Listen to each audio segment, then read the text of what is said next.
All right, everyone. It's been a long time. Let me begin by saying, good morning, everyone. All right. Well, guys. So what I want to do, this is our very first kind of like digital lecture I'm doing here. So what I'll do is a rundown of the civil rights movement from chapter 21 for you guys. My goal is to at least once a week, hopefully not more than that, we'll see, to do a video encompassing the major ideas I want you guys to focus on. And when we last left off before the break, we were talking about the civil rights movement in the 1950s. We had talked about the Little Rock Nine. We had talked about the Montgomery bus boycott. And what we last left off was kind of really getting into the meat of the chapter. So here we go, guys. Some things to know. So where we last left off, we talked about the rise of Dr. King as a civil rights leader. And Dr. King really rose to prominence after the Montgomery bus boycott.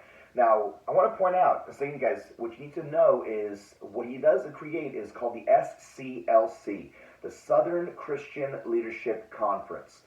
The purpose of this was to unite at first about like 60 different Southern congregations to focus on a unified front to fight for civil rights. There was a secretary in the SCLC who felt that students just weren't represented enough and that they needed to have their own voice to get involved. And so Alla Baker creates what's known as the Student Nonviolent Coordinating Committee, SNCC, or SNCC as it was called. Now, what would SNCC do is that they would do a lot of the kind of like grassroots efforts. They would do lunch counter sit-ins. They would help boycotts. They did a lot of the footwork, but of course, the big focus on all of it was nonviolence. A little note on that: that tone will change around 1965 to 68, as the SNCC is led by Stokely Carmichael. Stokely Carmichael, that's him right there.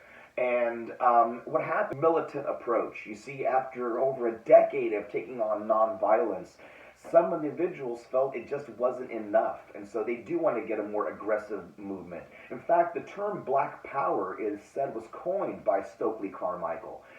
It was made popular later on by Malcolm X. Now, back to where we were with the SCLC. Dr. King really wanted to focus on civil rights for all Americans, and so his ultimate goal was going to be the Civil Rights Act. Now, to get that, we needed to get a lot of Americans' support. So first, Dr. King, for example, worked with the Eisenhower administration, but they weren't very receptive to the idea of integration. They wanted the states to do it, but they didn't want the federal government to get directly involved. So with the election of JFK in 1960, Dr. King felt that maybe there was a new ally. Unfortunately, JFK didn't really want to get directly involved in civil rights out of fear of losing Southern voters in the 64 re-election. His brother Bobby Kennedy, who was Attorney General, however, did want to get involved in civil rights. In fact, his personal secretary was sent along with what is known as the Freedom Riders. In 1961, there was an organization called CORE, C-O-R-E, the Congress of Racial Equality, And what happens is this organization is led by James Farmer. Now, what they want to do is they want to bring in white and black individuals onto buses to test for the new federal law, which said that all bus stations must be integrated. So to do this, they went through the South, and as you can expect in Alabama, unfortunately, they were attacked by mobs and firebombed.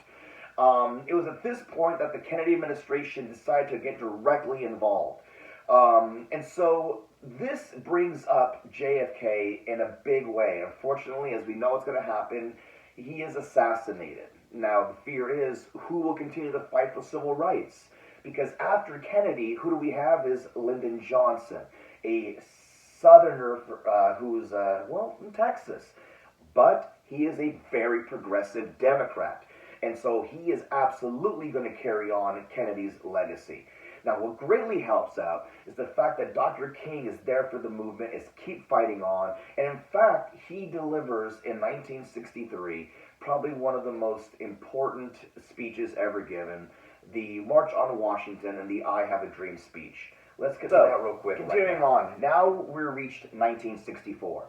And in 1964, under immense public pressure, Lyndon Johnson agrees and pushes forward the Civil Rights Act, which banned discrimination based upon gender, ethnicity, or religious orientation. What's amazing about this is, that we talked about in class, is that Southerners who were very much against it but couldn't publicly come out and say that they were against integration felt that by adding the gender clause, people would be against it because who would want to quote unquote give women equality? Well, apparently America did. And what happened as a result, the law passed, but there were still some problems. You see, southern states and states in general are still in charge of all voting aspects. And there was massive discrimination at the ballots. Now, poll taxes had already been banned thanks to a constitutional amendment, but there were other restrictions, literacy tests, which I'll be sending you an email later on with a practice one. Enjoy that crap. Now, on top of that, there also were insane things done to keep out voters. And so, to continue the fight, Dr. King and others continued their marches. Now, what we have in 1965 is a big fight called Freedom Summer. A big part of this is focusing on Alabama, Montgomery, Selma, and can I recommend also this time this comic book called March. This is a book about Congressman John Lewis and his march at the Pettus Bridge. It's an amazing book. It's powerfully drawn, powerfully written. Just look at that right there. And so this gives you a great first-hand account of what the fight was like. These violent clashes did finally lead to the Voting Rights Act of 1965. And the Voting Rights Act, it stopped literacy tests, it allowed federal officials to enroll voters, and increased black voter enrollment. It basically removed the barriers that were put in to restrict certain groups from voting. So we have some big successes in 1965. Unfortunately, in 1965, we also have a drawback. So the big change in 1965 was, of course, the assassination of Malcolm X.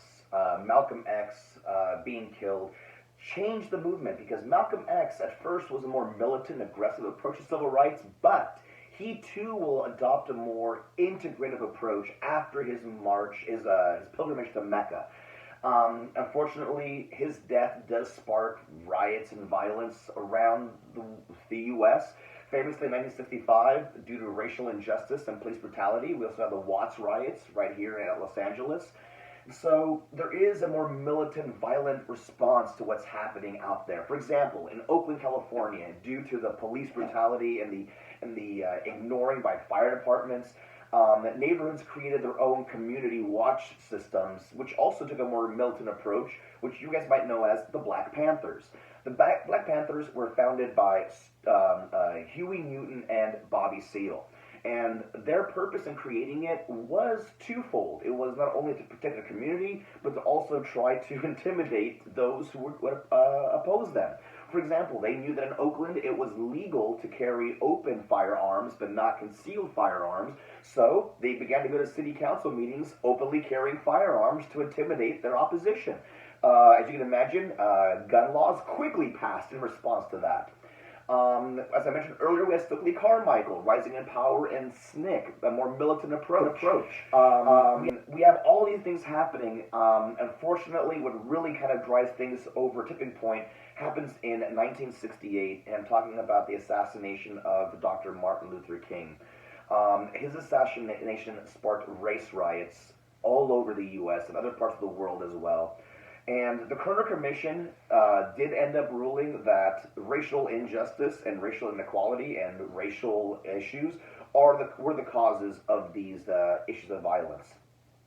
Now, what happens after the death of Dr. King? The civil rights movement doesn't have a direct leader to focus on. It still continues on, in some ways, even today. But the movement itself does kind of dissipate a little bit. Now, I do want to point out that we're not doing civil rights because we will next be talking about women's rights movements, which are started as a result of this. We also will talk about Hispanic American civil rights movements, Native American civil rights movements, and gay American civil rights movements. All of those directly connected to the change started to America because of the civil rights movement. Guys, my first lecture of the quarantine.